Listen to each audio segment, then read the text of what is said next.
இதோ காட்சியை பாருங்க. 1500 ஆண்டு பழமையான கோயிலை இடிச்சு தள்ளுறாங்க புல்டோசரை வச்சு. இது எங்க நடக்கிறது தெரியுமா? தமிழ்நாட்டில் இல்லை, தலைநகர் டெல்லியில. அது எந்த இடத்துல தெரியுமா? இந்துவை பாதுகாக்கிறதுக்காக வேண்டிய பிறந்திருக்கிறோம் அப்படின்னு சொல்லிக்கிட்டு கலவரத்தை உண்டு பண்ணக்கூடிய RSS அலுவலகம் இருக்குல்ல, அந்த RSS அலுவலகத்துக்குள்ள காரை நிறுத்துறதுக்கு இடம் இல்லையா. அதுக்காக வேண்டி 1500 ஆண்டு பழமையான இந்து கோயிலை இடிக்கிறாங்க. சரி, இந்து கோயிலை இடிக்காங்க அப்படின்னாலும் கோயிலுக்கு இருக்கிற கடவுளுக்கு கழுத்துல செயினை போட்டு புல்டோசரை வச்சு இழுக்கிறத பாருங்க. இவங்க தான் இப்போ தூக்கி பிடிச்சுக்கிட்டு வாராங்க.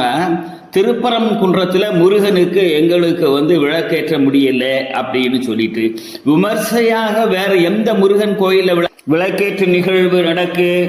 முருகன் கோயிலெல்லாம் வதை நடக்கும், திருவண்ணாமலையில் தீபம் நடக்கும். இதுதான் தமிழகத்துடைய நிலை. தூண்டுறாங்க நாடறிஞ்சாலும் புனையப்பட்ட ஒரு காட்சியை பாருங்க. அதனுடைய இதோ காட்சியை பாருங்க. 1500 ஆண்டு பழமையான கோயிலை இடிச்சு தள்ளுறாங்க புல்டோசரை வச்சு. இது எங்க நடக்கிறது தெரியுமா? தமிழ்நாட்டில் இல்லை, தலைநகர் டெல்லியில். அம்மா தாயே, இந்துக்களுடைய விரோதி யாரு? ஒரு ஆலயத்தை இடிச்சது மட்டுமல்ல, 1500 ஆண்டு பழமையான ஆலயத்தை இடிச்சது மட்டுமல்ல, அந்த ஆலயத்தில் இருக்கக்கூடிய கடவுளுக்கு கழுத்திலேயே செயினை போட்டு புல்டோசர் வச்சு இழுக்கக்கூடிய நீங்க இந்துக்களுடைய விரோதியா?